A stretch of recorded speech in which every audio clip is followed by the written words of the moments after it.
Assalamualaikum warahmatullahi wabarakatuh. Halo pemirsa dimanapun kalian berada, salam sejahtera untuk kita semua. Semoga kita semua dalam keadaan sehat dan tetap dalam lindungannya. Kali ini saya akan membawakan cerita inspiratif dan menarik yang sayang untuk dilewatkan. Semoga kisah ini bisa memberikan manfaat dan pelajaran untuk kita semua.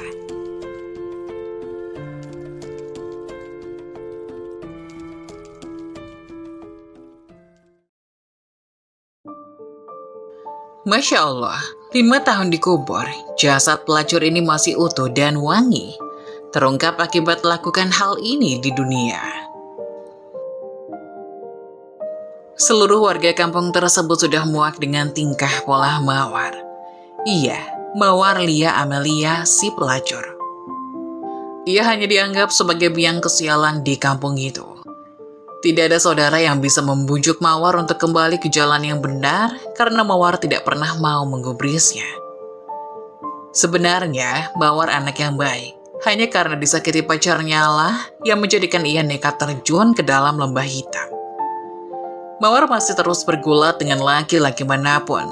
Dari orang kantoran sampai kuli bangunan ia layani. Mereka bebas menikmati tubuhnya yang indah asalkan memiliki uang.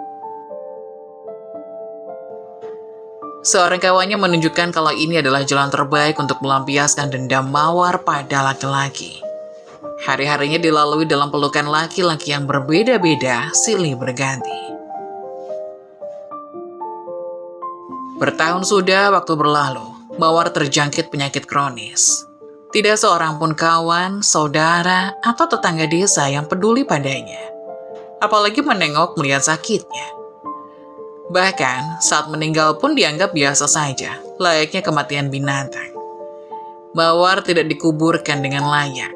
Orang kampungnya memang termasuk kolot. Jasadnya saja tidak boleh dikuburkan di pemakaman desa. Terkuburlah Mawar sang pelacur pada suatu tempat di tanah kosong. Ia dikuburkan ala kadarnya oleh seorang teman dekat sesama pelacur, Dian, yang meratapi kematian Mawar seorang diri. Sebenarnya, Mawar anak yang baik.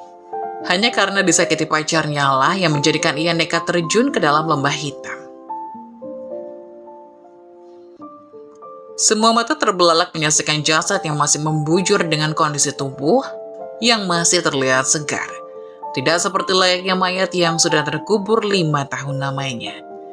Bau harum semerbak tercium dari jasad itu. Harum yang lain dari parfum manapun.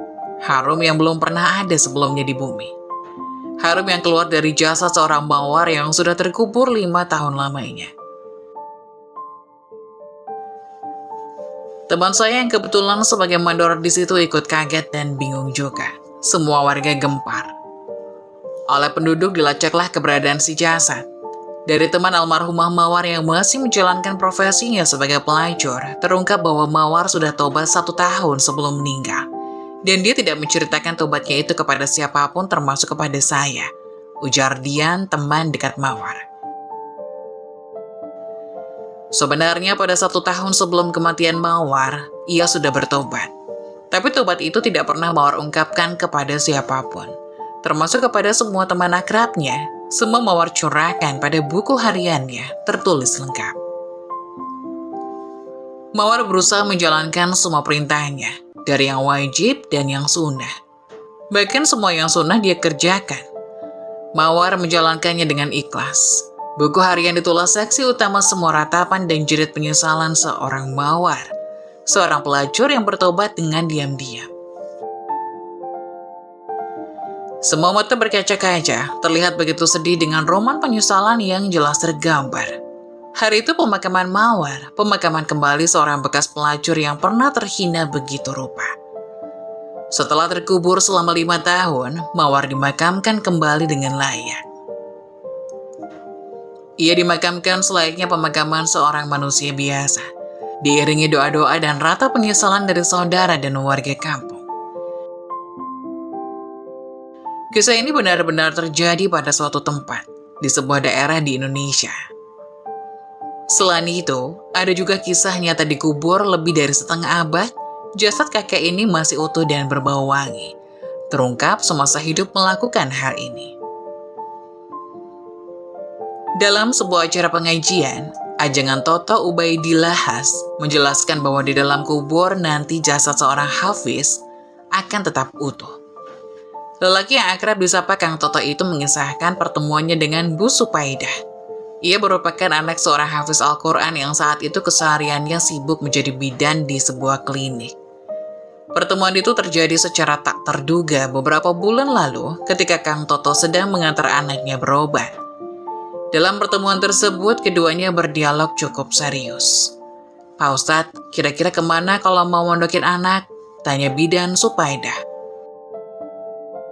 Kang Toto menjawabnya dengan pertanyaan, "Memangnya ibu pengennya di pondok pesantren daerah mana?" Supaidah menjawab bahwa ia aslinya warga Cirebon dan menginginkan anak-anaknya bisa masuk pondok pesantren yang ada di daerah Cirebon supaya bisa dekat dengan keluarganya. Selain itu, ia pun menegaskan bahwa pesantren yang diinginkannya adalah pesantren Tahfiz Al-Quran. Jika pesantren Al-Quran ada di Kaliwadas, Cirebon, itu pesantrennya uwak saya, almarhum Kiai Haji Nasir. Nama pesantrennya Al-Nasr. Terus ada juga di Ambit, Kecamatan Walet, pesantrennya Kiai Haji Abdul Basit. Pesantren itu dikelola anak-anak dari pesantren Rawamerta Karawang, jawab Kang Toto. Dalam hatinya, Kang Toto termenung sejenak. Karena biasanya, para orang tua menginginkan anaknya mengikuti dan melanjutkan jejak orang tuanya. Namun, Bu bidan yang satu ini malah ingin agar anaknya masuk ke pesantren Tahfiz Al-Quran, bukan ke sekolah kesehatan. "Maaf Bu bidan, kalau boleh saya tahu, kenapa ibu ingin masukin anak ibu ke pesantren? Gak dimasukin ke kedokteran atau yang sesuai dengan profesi ibu saat ini?"